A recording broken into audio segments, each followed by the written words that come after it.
Section 10 of A Little Tour in France by Henry James. This recording is in the public domain. Chapter 24. At Narbonne I took up my abode at the house of a serrurier mécanicien, and was very thankful for the accommodation. It was my misfortune to arrive in this ancient city late at night, on the eve of market day, and market day at Narbonne is a very serious affair. The inns on this occasion are stuffed with wine dealers, for the country round about, dedicated almost exclusively to Bacchus, has hitherto escaped the phylloxera.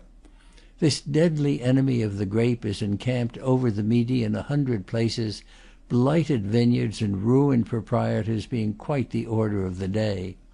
The signs of distress are more frequent as you advance into Provence, many of the vines being laid under water in the hope of washing the plague away. There are healthy regions still, however, and the vintners find plenty to do at Narbonne. The traffic in wine appeared to be the sole thought of the Narbonnais. Every one I spoke to had something to say about the harvest of gold that bloomed under its influence. C'est inouï, monsieur, l'argent qu'il y a dans ce pays. Des gens à qui la vente de leur vin rapporte jusqu'à 500,000 francs par an. That little speech, addressed to me by a gentleman at the inn, gives the note of these revelations. It must be said that there was little in the appearance either of the town or of its population to suggest the possession of such treasures. Narbonne is a sale petite ville in all the force of the term, and my first impression on arriving there was an extreme regret that I had not remained for the night at lovely Carcassonne. My journey from that delectable spot lasted a couple of hours, and was performed in darkness, a darkness not so dense, however, but that I was able to make out, as we passed it, the great figure of Béziers, whose ancient roofs and towers, clustered on a goodly hill-top, looked as fantastic as you please. I know not what appearance Béziers may present by day, but by night it has quite the grand air. On issuing from the station at Narbonne, I found that the only vehicle in waiting was a kind of bastard tram-car, a thing shaped as if it had been meant to go upon rails, that is, equipped with small wheels placed beneath it, and with a platform at either end, but destined to rattle over the stones like the most vulgar of omnibuses.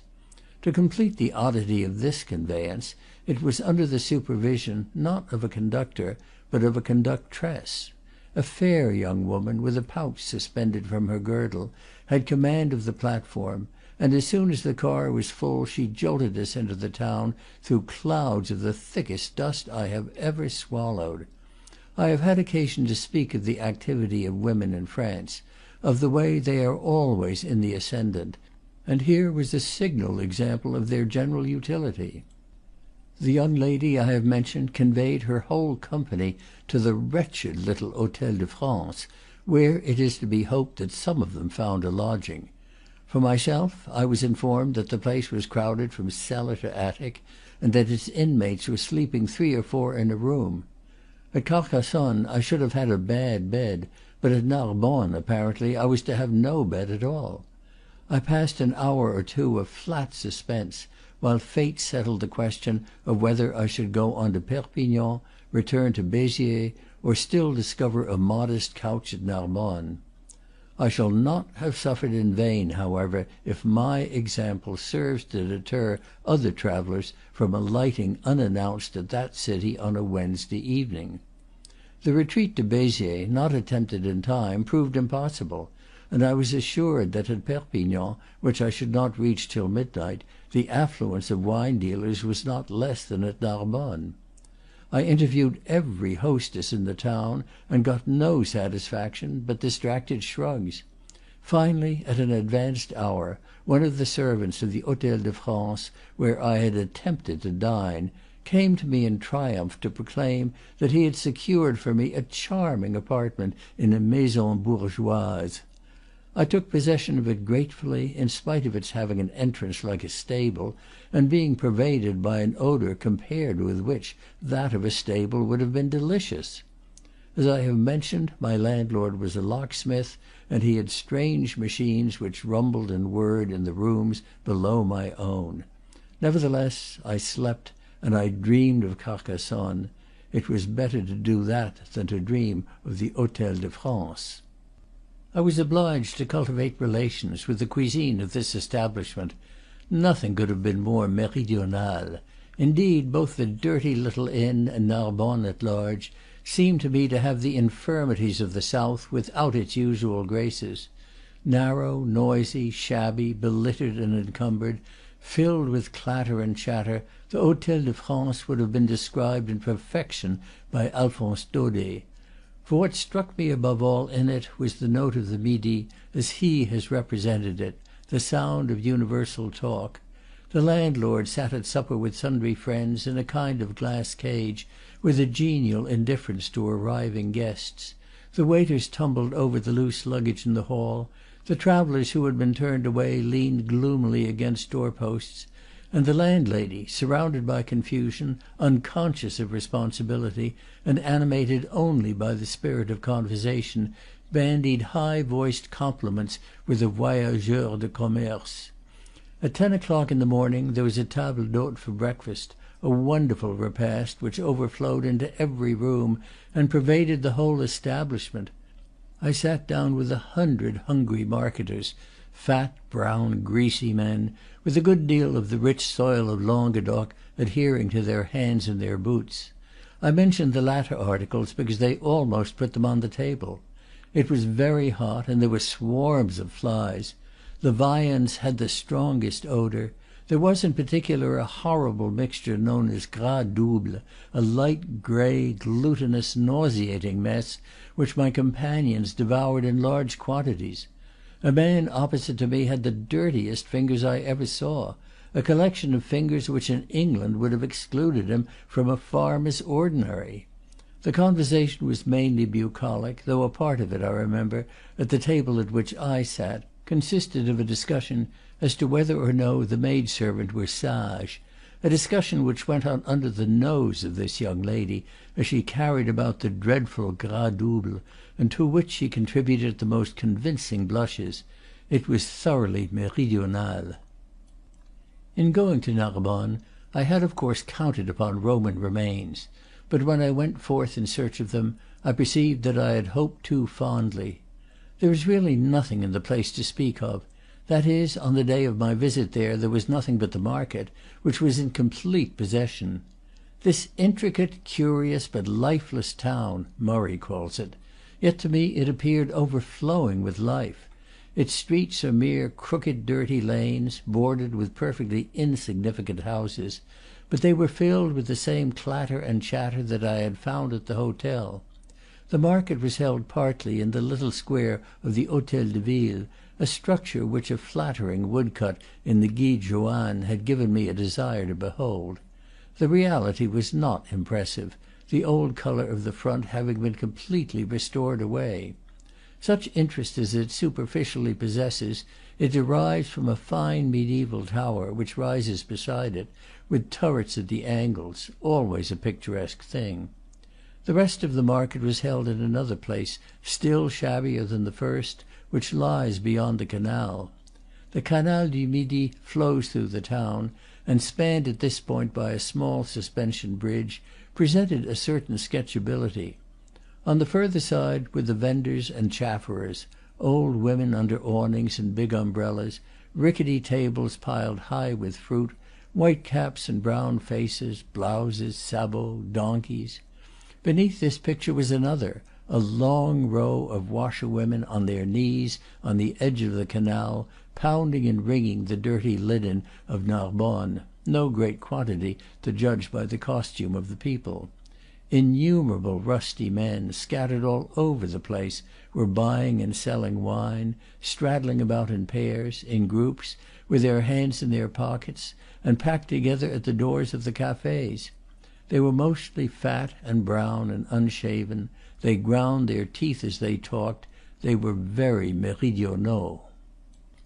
The only two lions at Narbonne are the cathedral and the museum, the latter of which is quartered in the Hôtel de Ville. The cathedral, closely shut in by houses, and with the west front undergoing repairs, is singular in two respects.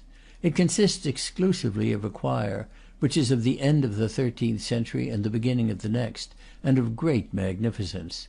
There is absolutely nothing else. This choir, of extraordinary elevation, forms the whole church. I sat there a good while; there was no other visitor. I had taken a great dislike to poor little Narbonne, which struck me as sordid and overheated, and this place seemed to extend to me, as in the Middle Ages, the privilege of sanctuary. It is a very solemn corner. The other peculiarity of the cathedral is that externally it bristles with battlements, having anciently formed part of the defences of the archeveché, which is beside it and which connects it with the Hotel de Ville. This combination of the church and the fortress is very curious, and during the Middle Ages was not without its value. The palace of the former Archbishop of Narbonne (the Hotel de Ville of to day forms part of it) was both an asylum and an arsenal during the hideous wars by which the Languedoc was ravaged in the 13th century. The whole mass of buildings is jammed together in a manner that from certain points of view makes it far from apparent which feature is which. The museum occupies several chambers at the top of the Hotel de Ville, and it is not an imposing collection. It was closed, but I induced the portress to let me in, a silent, cadaverous person, in a black coif, like a Beguine, who sat knitting in one of the windows while I went the rounds. The number of Roman fragments is small, and their quality is not the finest. I must add that this impression was hastily gathered. There is indeed a work of art in one of the rooms which creates a presumption in favor of the place, the portrait, rather a good one, of a citizen of Narbonne, whose name I forget, who is described as having devoted all his time and his intelligence to collecting the objects by which the visitor is surrounded. This excellent man was a connoisseur, and the visitor is doubtless often an ignoramus. Chapter 25. Cette, with its glistening houses white, curves with the curving beach away, to where the lighthouse beacons bright, far in the bay. That stanza of Matthew Arnold's, which I happen to remember, gave a certain importance to the half hour I spent in the buffet of the station at Cette while I waited for the train to Montpellier. I had left Narbonne in the afternoon, and by the time I reached Cette the darkness had descended. I therefore missed the sight of the glistening houses, and had to console myself with that of the beacon in the bay, as well as with the bouillon of which I partook at the buffet aforesaid, for since the morning I had not ventured to return to the table d'hote at Narbonne. The Hotel Nevet of Montpellier, which I reached an hour later, has an ancient renown all over the south of France, advertises itself, I believe, as le plus vaste du Midi. It seemed to me the model of a good provincial inn, a big, rambling, creaking establishment, with brown labyrinthine corridors, a queer old open-air vestibule into which the diligence in the bon temps used to penetrate, and a hospitality more expressive than that of the new caravanseries. It dates from the days when Montpellier was still accounted a fine winter residence for people with weak lungs, and this rather melancholy tradition, together with the former celebrity of the school of medicine still existing there, but from which the glory has departed, helps to account for its combination of high antiquity and vast proportions. The old hotels were usually more concentrated, but the school of medicine passed for one of the attractions of Montpellier. Long before Mentone was discovered or Colorado invented, British invalids travelled down through France in the post-chaise or in the public coach to spend their winters in the wonderful place which boasted both a climate and a faculty. The air is mild, no doubt, but there are refinements of mildness which were not then suspected, and which in a more analytic age have carried the annual wave far beyond Montpellier. The place is charming all the same, and it served the purpose of John Locke, who made a long stay there between 1675 and 1679, and became acquainted with the noble fellow visitor, Lord Pembroke, to whom he dedicated the famous essay. There are places that please without your being able to say wherefore, and Montpellier is one of the number. It has some charming views from the great promenade of the Peyrou, but its position is not strikingly fair. Beyond this it contains a good museum and the long facades of its school, but these are its only definite treasures. Its cathedral struck me as quite the weakest I had seen, and I remembered no other monument that made up for it. The place has neither the gaiety of a modern nor the solemnity of an ancient town, and it is agreeable, as certain women are agreeable who are neither beautiful nor clever. An Italian would remark that it is sympathetic, a German would admit that it is gemütlich. I spent 2 days there, mostly in the rain, and even under these circumstances I carried away a kindly impression. I think the Hotel Nevet has something to do with it, and the sentiment of relief with which, in a quiet, even a luxurious room that looked out on a garden, I reflected that I had washed my hands of Narbonne. The phylloxera has destroyed the vines in the country that surrounds Montpellier, and at that moment I was capable of rejoicing in the thought that I should not breakfast with the vintners. The gem of the place is the Musée Fabre, one of the best collections of paintings in a provincial city. François Fabre, a native of Montpellier, died there in 1837, after having spent a considerable part of his life in Italy, where he had collected a good many valuable pictures and some very poor ones, the latter class including several from his own hand. He was the hero of a remarkable episode, having succeeded no less a person than Vittorio Alfieri in the affections of no less a person than Louise de Stolberg, Countess of Albany, widow of no less a person than Charles Edward Stuart, the second pretender to the British crown. Surely no woman ever was associated sentimentally with 3 figures more diverse: a disqualified sovereign, an Italian dramatist, and a bad French painter. The productions of M. Fabre, who followed in the steps of David, bear the stamp of a cold mediocrity. There is not much to be said even for the portrait of the genial countess. Her life has been written by M. Saint René Taillandier, who depicts her as delightful, which hangs in Florence, in the gallery of the Uffizi, and makes a pendant to a likeness of Alfieri by the same author. Stendhal, in his Memoires d'un Touriste, said that this work of art represents her as a cook who has pretty hands. I am delighted to have an opportunity of quoting Stendhal, whose 2 volumes of the Memoires d'un Touriste every traveller in France should carry in his portmanteau. I have had this opportunity more than once, for I have met him at Tours, at Nantes, at Bourges, and everywhere he is suggestive. But he has the defect that he is never pictorial, that he never by any chance makes an image, and that his style is perversely colourless for a man so fond of contemplation. His taste is often singularly false. It is the taste of the early years of the present century, the period that produced clocks surmounted with sentimental subjects. Stendhal does not admire these clocks, but he almost does. He admires Domenichino and Guercino, and prizes the Bolognese school of painters because they spoke to the soul. He is a votary of the new classic, is fond of tall, square, regular buildings, and thinks Nantes, for instance, full of the air noble. It was a pleasure to me to reflect that 45 years ago he had alighted in that city, at the very inn in which I spent a night, and which looks down on the Place Graslin and the theatre.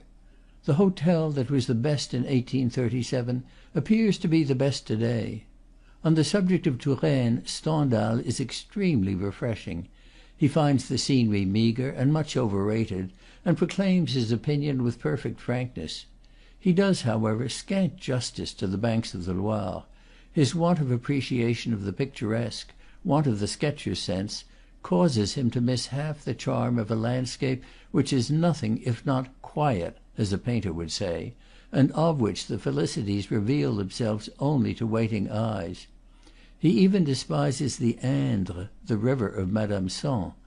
The Memoires d'un Touriste are written in the character of a commercial traveller, and the author has nothing to say about Chenonceaux or Chambord, or indeed about any of the chateaux of that part of France, his system being to talk only of the large towns, where he may be supposed to find a market for his goods. It was his ambition to pass for an ironmonger. But in the large towns he is usually excellent company.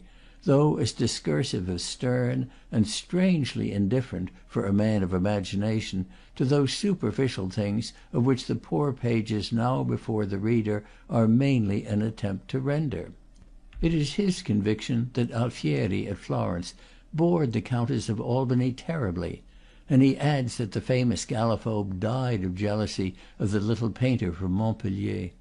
The Countess of Albany left her property to Fabre, and I suppose some of the pieces in the museum of his native town used to hang in the sunny saloons of that fine old palace on the Arno, which is still pointed out to the stranger in Florence as the residence of Alfieri. The institution has had other benefactors, notably a certain Monsieur Bruyas, who has enriched it with an extraordinary number of portraits of himself. As these, however, are by different hands, some of them distinguished, we may suppose that it was less the model than the artists to whom Monsieur Bruyas wished to give publicity. Easily first are two large specimens of David Teniers, which are incomparable for brilliancy and a glowing perfection of execution. I have a weakness for this singular genius, who combined the delicate with the grovelling, and I have rarely seen richer examples.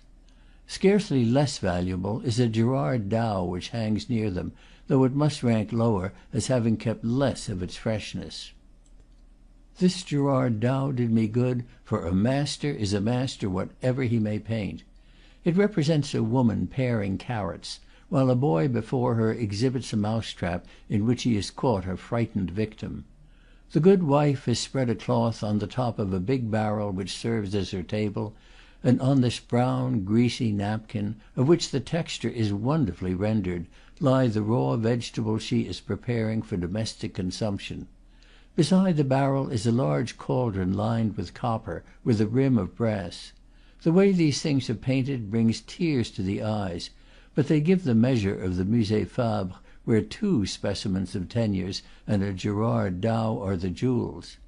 The Italian pictures are of small value, but there is a work by Sir Joshua Reynolds, said to be the only one in France, an Infant Samuel in Prayer, apparently a repetition of the picture in England which inspired the little plaster image, disseminated in Protestant lands, that we used to admire in our childhood. Sir Joshua somehow was an eminently Protestant painter; no one can forget that, who in the National Gallery in London has looked at the picture in which he represents several young ladies as nymphs, voluminously draped, hanging garlands over a statue. A picture suffused indefinably with the Anglican spirit, and exasperating to a member of one of the Latin races. It is an odd chance, therefore, that has led him into that part of France where Protestants have been the least bien vus. This is the country of the dragonnades of Louis XIV. And of the pastures of the desert. From the garden of the Peyroux at Montpellier you may see the hills of the Cevennes, to which they of the religion fled for safety, and out of which they were hunted and harried. I have only to add, in regard to the Musée Fabre, that it contains the portrait of its founder, a little, pursy, fat-faced, elderly man, whose countenance contains few indications of the power that makes distinguished victims. He is, however, just such a personage as the mind's eye sees walking on the terrace of the Peyroux of an October afternoon in the early years of the century, a plump figure in a chocolate-coloured coat and a culotte that exhibits a good leg, a culotte provided with a watch fob from which a heavy seal is suspended. This Peyroux, to come to it at last, is a wonderful place, especially to be found in a little provincial city. France is certainly the country of towns that aim at completeness. More than in other lands, they contain stately features as a matter of course. We should never have ceased to hear about the Peyroux if fortune had placed it at a Shrewsbury or a Buffalo. It is true that the place enjoys a certain celebrity at home, which it amply deserves, moreover, for nothing could be more impressive and monumental. It consists of an elevated platform, as Murray says, an immense terrace laid out in the highest part of the town as a garden, and commanding in all directions a view which in clear weather must be of the finest. I strolled there in the intervals of showers, and saw only the nearer beauties: a great pompous arch of triumph in honor of Louis XIV., which is not, properly speaking, in the garden, but faces it, straddling across the place by which you approach it from the town. An equestrian statue of that monarch set aloft in the middle of the terrace, and a very exalted and complicated fountain, which forms a background to the picture. This fountain gushes from a kind of hydraulic temple, or chateau d'eau, to which you ascend by broad flights of steps, and which is fed by a splendid aqueduct, stretched in the most ornamental and unexpected manner across the neighboring valley. All this work dates from the middle of the last century. The combination of features, the triumphal arch, or gate, the wide fair terrace with its beautiful view, the statue of the grand monarch, the big architectural fountain which would not surprise one at Rome, but does surprise one at Montpellier, and to complete the effect, the extraordinary aqueduct charmingly foreshortened, all this is worthy of a capital of a little court city. The whole place, with its repeated steps, its balustrades, its massive and plentiful stonework, is full of the air of the last century, sent bien son 18e siècle. None the less so, I am afraid, that as I read in my faithful Murray, after the revocation of the Edict of Nantes, the block, the stake, the wheel had been erected here for the benefit of the desperate Camisards. Chapter 26. It was a pleasure to feel oneself in Provence again, the land where the silver gray earth is impregnated with the light of the sky. To celebrate the event, as soon as I arrived at Nimes, I engaged a caleche to convey me to the Pont du Gard. The day was yet young, and it was perfectly fair. It appeared well, for a longish drive, to take advantage, without delay, of such security. After I had left the town, I became more intimate with that Provencal charm which I had already enjoyed from the window of the train, and which glowed in the sweet sunshine and the white rocks, and lurked in the smoke puffs of the little olives. The olive trees in Provence are half the landscape. They are neither so tall, so stout, nor so richly contorted as I have seen them beyond the Alps; but this mild, colorless bloom seems the very texture of the country. The road from Nimes, for a distance of 15 miles, is superb, broad enough for an army, and as white and firm as a dinner table. It stretches away over undulations which suggest a kind of harmony, and in the curves it makes through the wide free country, where there is never a hedge or a wall, and the detail is always exquisite, there is something majestic, almost processional.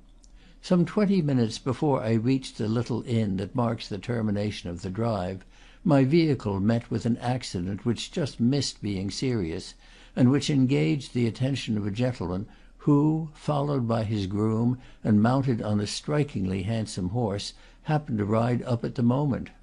This young man, who, with his good looks and charming manner, might have stepped out of a novel of Octave Feuillet, gave me some very intelligent advice in reference to one of my horses that had been injured, and was so good as to accompany me to the inn, with the resources of which he was acquainted, to see that his recommendations were carried out. The result of our interview was that he interviewed me to come and look at a small but ancient chateau in the neighborhood, which he had the happiness, not the greatest in the world, he intimated, to inhabit, and at which I engaged to present myself after I should have spent an hour at the Pont du Gard. For the moment, when we separated, I gave all my attention to that great structure. You are very near it before you see it. The ravine it spans suddenly opens and exhibits the picture. The scene at this point grows extremely beautiful. The ravine is the valley of the Gardon, which the road from Nimes has followed for some time, without taking account of it, but which, exactly at the right distance from the aqueduct, deepens and expands, and puts on those characteristics which are best suited to give it effect. The gorge becomes romantic, still, and solitary, and with its white rocks and wild shrubbery hangs over the clear colored river, in whose slow course there is here and there a deeper pool. Over the valley, from side to side, and ever so high in the air, stretch the three tiers of the tremendous bridge. They are unspeakably imposing, and nothing could well be more Roman.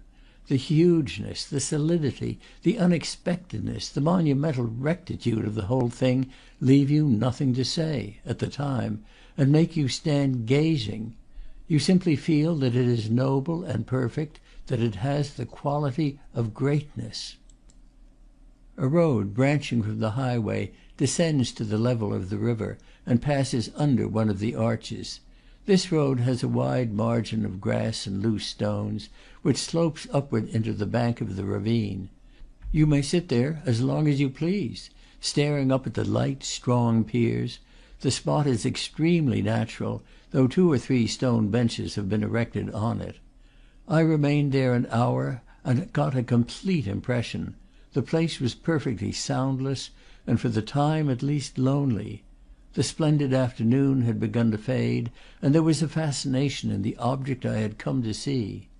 It came to pass that at the same time I discovered in it a certain stupidity, a vague brutality. That element is rarely absent from great Roman work, which is wanting in the nice adaptation of the means to the end. The means are always exaggerated, the end is so much more than attained. The Roman rigidity was apt to overshoot the mark, and I suppose a race which could do nothing small is as defective as a race that can do nothing great. Of this Roman rigidity the Pont du Gard is an admirable example. It would be a great injustice, however, not to insist upon its beauty. A kind of manly beauty, that of an object constructed not to please but to serve, and impressive simply from the scale on which it carries out this intention. The number of arches in each tier is different; they are smaller and more numerous as they ascend. The preservation of the thing is extraordinary. Nothing has crumbled or collapsed, every feature remains, and the huge blocks of stone, of a brownish yellow, as if they had been baked by the Provencal sun for 18 centuries, pile themselves, without mortar or cement, as evenly as the day they were laid together. All this to carry the water of a couple of springs to a little provincial city. The conduit on the top has retained its shape and traces of the cement with which it was lined.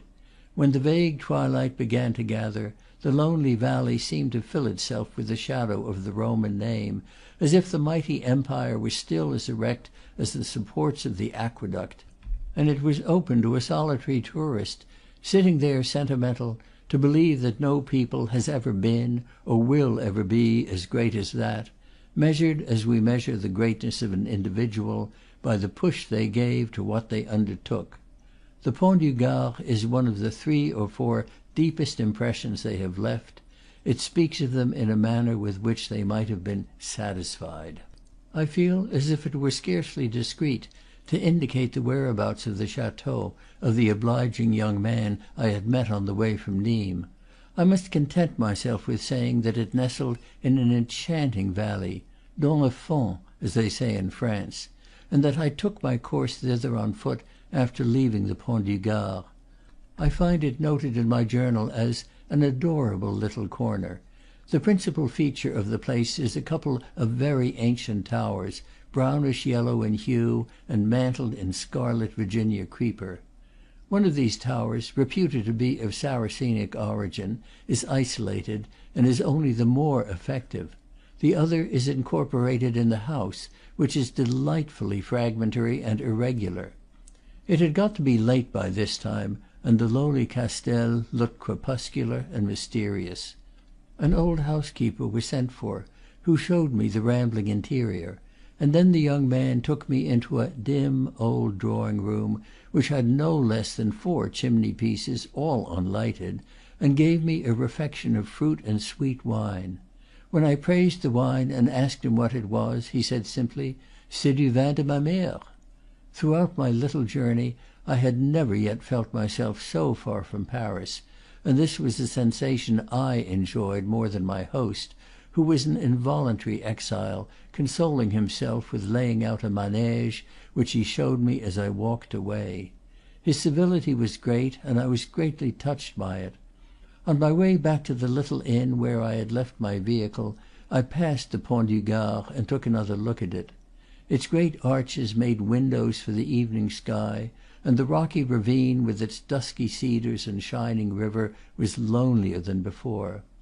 At the inn I swallowed, or tried to swallow, a glass of horrible wine with my coachman; after which, with my reconstructed team, I drove back to Nimes in the moonlight.